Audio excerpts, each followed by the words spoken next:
Bonsoir et bienvenue à tous, ravis de vous retrouver pour cette nouvelle édition. Dans l'actualité de ce mardi 1er avril, un décret signé par Donald Trump impose d'indiquer uniquement le sexe de naissance sur les demandes de visa ou d'ESTA. Comment réagit la communauté LGBT du Fénois? Nous l'entendrons dans ce journal.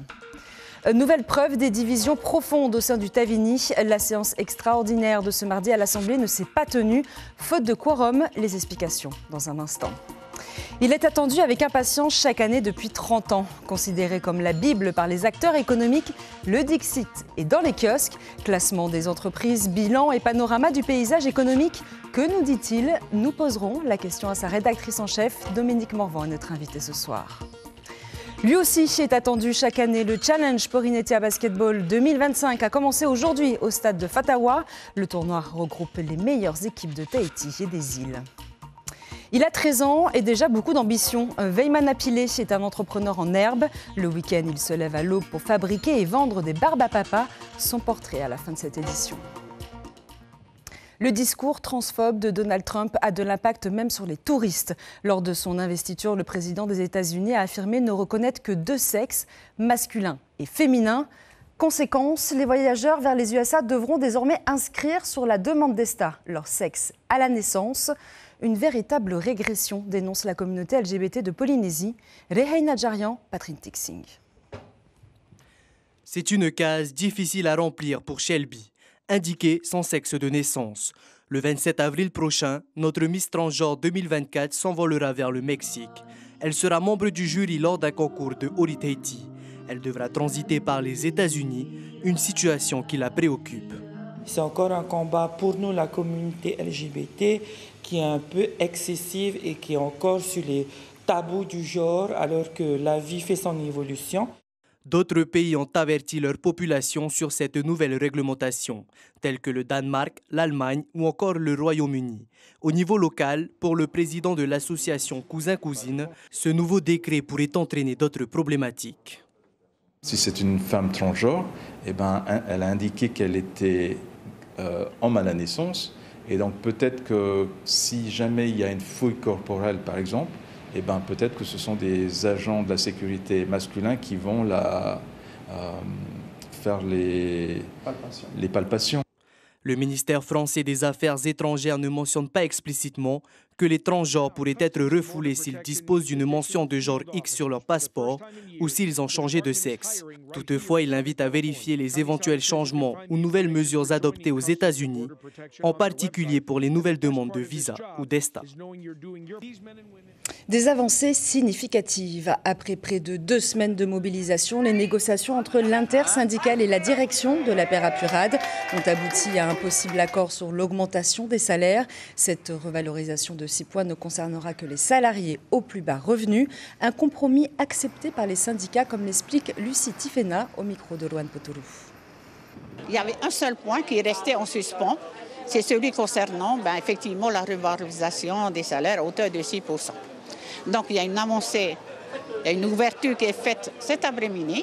Donc on a suspendu la séance pour leur permettre d'aller faire des simulations financières auprès de leur comptable, etc. Et ils vont nous faire la proposition demain. Je pense sincèrement qu'on va pouvoir aboutir et sortir de cette grève. Elle était attendue depuis des mois. Sa nomination a été publiée officiellement au JOPF aujourd'hui. Pierre Frébault prendra la tête de la CPS ce vendredi. Un temps ministre de l'économie, il a été aussi directeur de l'Agence de régulation sanitaire et sociale. En attendant sa prise de poste, Pierre Frébault reste délégué interministériel en charge du dialogue social et de la PSG jusqu'à jeudi soir. Faux départ ce matin pour la session extraordinaire à l'Assemblée de Polynésie. La raison, pas de quorum suite à un désaccord au sein des élus du Tavini. On utilise la population et le budget comme otage. On n'a jamais vu ça, dénonce Tepuarori Teritei. 2 points étaient prévus à l'ordre du jour. L'aide de 600 millions de francs accordée à Air Moana et la revalorisation du point d'indice des fonctionnaires. Eyari Tayata, Rohan Potourou. Séance reportée car dans l'hémicycle, seulement 26 des 38 élus de la majorité se sont présentés. Pas de quorum, donc impossible de voter les lois ni le budget. Pourtant, la majorité s'était réunie pendant plus d'une heure et demie avant la séance, mais des désaccords avec le gouvernement ont poussé certains à boycotter la rencontre. On avait un quorum, finalement des personnes ont décidé de ne pas assister, donc on n'a plus de quorum par des personnes, j'entends le président Anthony Géros. On avait l'impression en comité de majorité qu'il y avait un choix à faire. Soit on va d'un côté, le président de l'Assemblée, soit on soutient le gouvernement, mais on était à ce point-là. Oui, on doit aussi dénoncer, mais dénoncer de là à boycotter, là, moi, je suis pas d'accord. Ambiance tendue à Tarahoy, l'opposition s'est retirée avant même que l'appel ne commence. Pour elle, ce report est surtout un manque de respect pour la population qui attend des réponses. C'est dramatique parce qu'aujourd'hui, quand même, on était convoqué par le gouvernement avec un ordre du jour fixé par le gouvernement, un collectif budgétaire de 28 milliards, des sujets importants comme la revalorisation des catégories D. Et lorsqu'on voit en fait ce qui est en train de se passer, on a l'impression qu'on utilise la population et le budget comme prise d'otage. Là aujourd'hui, on voit que tout est décidé en commission au sein de la majorité, qui n'en est peut-être plus une maintenant. Nous, ça fait plus de 2 heures qu'on attend. Comme les journalistes, comme le public qui suit ces séances à distance, on voit qu'il y a un mépris finalement des élus, des journalistes et du public. Et dans le public ce matin, les représentants de la FRAPP, déterminés à connaître enfin la position du gouvernement face à leurs revendications. Pendant le préavis de grève, les négociations ne se sont pas terminées, il n'y a pas eu de protocole d'accord, mais le dossier est quand même passé. Donc, comme on dit, on a passé le bébé à l'Assemblée. On se retrouve demain et j'appelle tous les agents de catégorie D, s'ils sont disponibles, ils peuvent venir assister à cette séance-là. Ce report de session extraordinaire confirme une fois de plus les divisions au sein du Tavini Huiratira. Reprise du débat demain à 8h à l'Assemblée de la Polynésie française. 4 ans qu'elle n'avait pas eu lieu. La commission consultative de suivi des essais nucléaires a fait son retour ce mardi à Paris. Autour de la table, des représentants de l'État, du pays, du CIVEN, les associations et les parlementaires polynésiens. 4 heures de discussion et plusieurs avancées. Le gouvernement central a accepté d'étendre la liste des maladies radio-induites d'ici 2026, de se pencher sur la question d'une étude épidémiologique et s'est engagé à mener une évaluation conjointe avec le pays de la dette nucléaire de la CPS.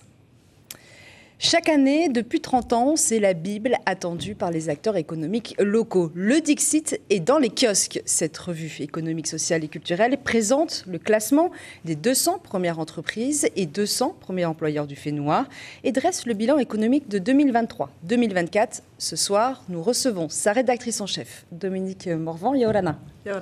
Merci d'être avec nous. Alors, 30 ans d'existence, le magazine est toujours là. On sait que c'est difficile quand même, la presse papier, le magazine papier en Polynésie. Quel est le secret de cette longévité ?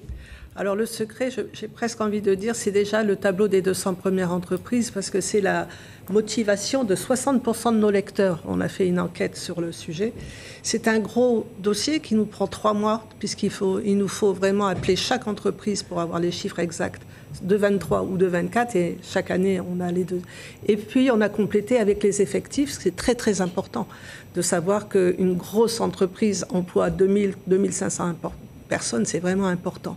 Alors autour de ce dossier qui est le dossier phare, il y a aussi le détail de tout ce qui peut aider un entrepreneur, mais aussi un étudiant ou le commun des mortels, puisqu'il y a le détail des taxes et impôts, la présentation des institutions, tout ce qui sont les dossiers pérennes qui nous aident à faire de l'économie, tout simplement. Parce que le Dixit, effectivement, n'est pas juste destiné aux acteurs économiques, il est destiné également à ceux qui veulent devenir entrepreneurs demain, aux étudiants.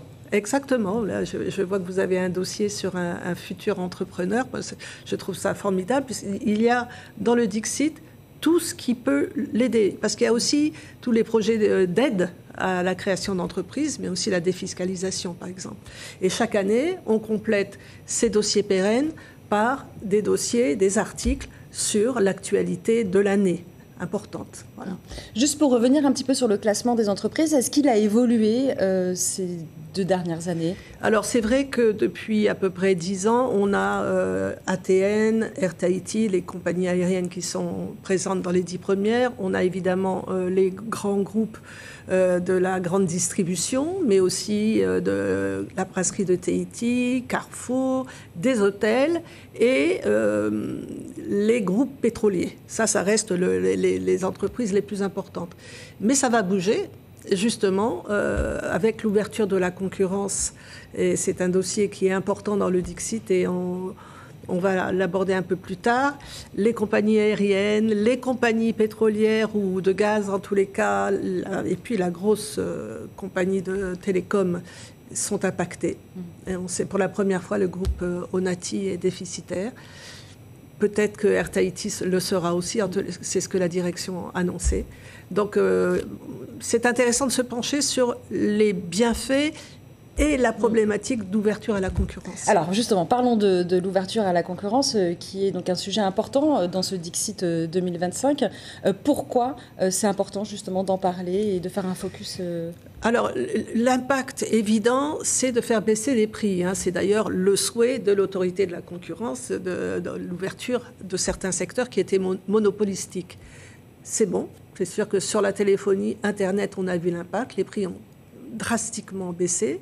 Sur les compagnies aériennes de transport inter-îles, ça a commencé à baisser. La problématique, vous le signalez tout à l'heure, c'est qu'au bout d'1 an de fonctionnement, la compagnie nouvelle a besoin d'un investissement de 600 millions. Là, on peut s'interroger sur le marketing et ce qui a été mis, la politique qui a été mise en place. En fait, le titre de cet article s'appelle « Ouverture à la concurrence, un équilibre difficile ». Certes, il faut faire baisser les prix en faisant rentrer de nouveaux acteurs, mais à quel prix? Quand Air Tahiti, c'est plus de... Je crois qu'on est à 2000 personnes, si vous prenez tous les effectifs dans les îles. Idem pour le groupe Onati. Donc, alors, le deuxième effet qui est positif, c'est de faire bouger des grosses structures qui étaient devenues un peu, on va dire, fonctionnalisées, quoi. C'était des types... Le monopole rendait l'entreprise peu performante. Donc, on prend l'exemple de Onati. Une nouvelle PDG a été nommée il y a 1 an pour faire justement bouger, évoluer un peu cette structure qui est comme un mammouth, quoi. Bon, maintenant, c'est très difficile de faire bouger les choses socialement. Alors, dans votre édito, vous insistez aussi sur la prise de conscience des entreprises qui ont dû s'adapter aux critères environnementaux imposés par la réglementation. C'est une bascule qui, aujourd'hui, est nécessaire, importante, mais elle n'est pas toujours facile à faire. Elle sera très difficile, surtout dans des secteurs, par exemple, énergétiques. Quand des entreprises comme EDTNJ ou Gaz de Tahiti s'impliquent dans cet engagement, c'est sur plusieurs années. Le gaz, ça reste une énergie issue du pétrole. C'est très difficile de faire évoluer. Mais ils ont, à l'issue de ce grand colloque qui a réuni plusieurs entreprises, il y a eu des engagements qui se feront sur une dizaine d'années à peu près. Le secteur bancaire a pris des engagements aussi. On attend un peu, d'ailleurs, la publication de l'ensemble des conclusions qui ont abouti à la fin de ce colloque sur les engagements environnementaux des industriels. Autre point abordé dans le Dixit, c'est la congestion routière. C'est un sujet très concernant pour beaucoup de personnes qui vivent à Tahiti. Et alors, vous dites que, en fait, la congestion du réseau routier avait des problèmes de mobilité, ou plutôt le manque de mobilité, qui est un frein au développement économique. C'est un calvaire, on le sait, pour les entreprises et les particuliers. Vous dites en gros qu'une personne peut perdre jusqu'à 11 jours par an dans les embouteillages. L'enjeu, donc aujourd'hui, il est économique et il est politique. Et social, parce que c'est vrai que la population est à bout. Alors, ce qui est terrible, c'est que quand vous prenez la mobilité avec le manque de foncier, là, vous avez le blocage total de l'économie, enfin d'un futur, d'un développement économique. Et le problème de politique, c'est qu'à plusieurs reprises, il y a eu des échéances qui auraient pu être importantes, et les décisions n'ont pas été prises pour satisfaire un électorat. Mais c'est pas le paradoxe, c'est que pour satisfaire un électorat, ce même électorat se retrouve coincé dans des embouteillages. Donc, en fait, il faut une forme de courage politique pour décider à un moment donné de faire des routes probablement en hauteur, peut-être une traversière aussi. Ça va être des investissements énormes. Et c'est vrai qu'on peut se poser la question, ne faut-il pas mieux aujourd'hui investir dans ces structures routières très coûteuses plutôt que dans des entreprises qui sont déjà à la peine? C'est la question qu'on peut se poser. Et on manque de courage aujourd'hui politique justement pour prendre ces décisions-là. Mais je le dis en pesant mes mots, parce que c'est vrai que ce n'est pas facile d'être un politique et de prendre des décisions quand une partie de la population va probablement sortir avec des banderoles. Mais il faut le faire. Merci beaucoup Dominique Morvan d'avoir été avec nous. Je rappelle donc que vous êtes la rédactrice en chef du Dixit et le Dixit est à retrouver dans les kiosques. Merci beaucoup. Merci. Il est attendu avec impatience chaque année. Le Challenge Porinetia Basketball 2025 a commencé aujourd'hui au stade de Fatawa. Ce tournoi, organisé par la Fédération tahitienne de basket, regroupe 6 équipes de Tahiti et des îles. Première rencontre ce matin, l'équipe de Raiatea contre Moorea, Sandroli Teivaribé. Dès le coup d'envoi, les joueurs de Raiatea en orange prennent l'ascendant, marquant rapidement les premiers paniers face à une équipe de Moorea en jaune qui a du mal à trouver la cible. Habitués au grand tournoi, les joueurs de Raiatea ont largement dominé la rencontre. Pour le moment, ça va, on est bien en place défensivement et en attaque. On arrive à produire du jeu, donc c'est ce qui nous permet de faciliter notre attaque. Donc on met les paniers et ça c'est bon pour la confiance, on met des paniers au bon moment.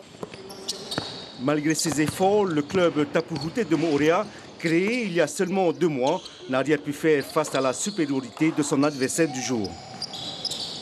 On est venu un peu comme ça en essayant d'avoir du plaisir et puis de montrer qu'il y a du basket à Moorea. Voilà, on n'a pas d'objectif, on est là pour se faire plaisir.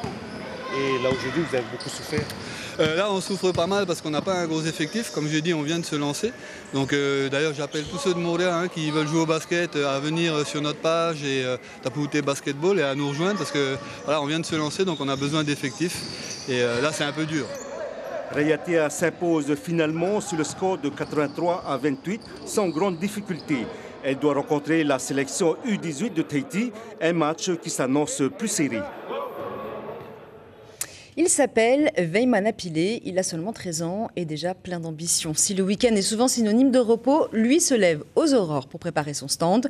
L'adolescent fabrique et vend des barbes à papa sur les marchés aux puces. Cette activité lui permet d'investir dans du matériel professionnel et d'économiser. Son portrait est signé Mélissa Chang et Jérôme Lee. C'est la course pour Veimana. À peine sorti de l'école, il enfile la casquette de chef d'entreprise. Alors, je prépare mon matériel, je remplis mon sucre, je mets mes bâtons dans un couvert et surtout je prépare ma machine à barbe papa pour demain au marché aux puces de Bel-Air. Dès le lendemain, pas de grasse matinée pour l'adolescent qui s'installe sur son stand au marché aux puces. Sa ténacité à seulement 13 ans impressionne ses clients. Il est courageux. J'estime que tous les enfants devraient être comme lui.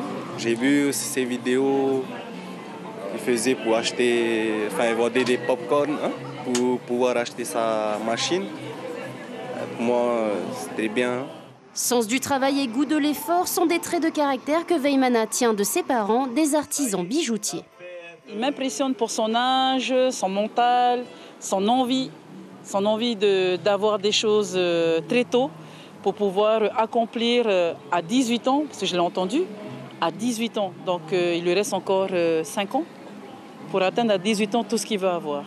Investir intelligemment et dégager un bénéfice sur les ventes, c'est l'objectif du jeune homme. Je veux faire comme les forains, vendre au manège, tout ça. Papa, Lego, churros. Je veux être millionnaire. Millionnaire ou billionnaire? Trillionnaire. Veimana compte économiser l'argent de ses ventes pour investir dans une maison, preuve que le monde des affaires n'est pas réservé qu'aux adultes. C'est la fin de cette édition. L'information principale de ce mardi 1er avril. Faute de quorum à l'Assemblée, la session extraordinaire a été reportée à demain. La raison, les élus du Tavini n'ont pas réussi à tomber d'accord sur le sort des catégories D de la fonction publique communale. L'opposition s'indigne et dénonce un manque de respect. Le programme de votre soirée sur la première, le documentaire Elle, avec un focus ce soir sur 2 guérisseuses du Fénois, Touria Clark et Morgane Osandje. Ce documentaire sera suivi de la série De Glad. À la une de votre quotidien demain, la majorité se divise sur les catégories D. Prochain point de l'information demain dès 6h sur votre antenne radio avec Mélissa Chang et Corinne Territia. Quant à moi, je vous souhaite une excellente soirée et vous dis à demain.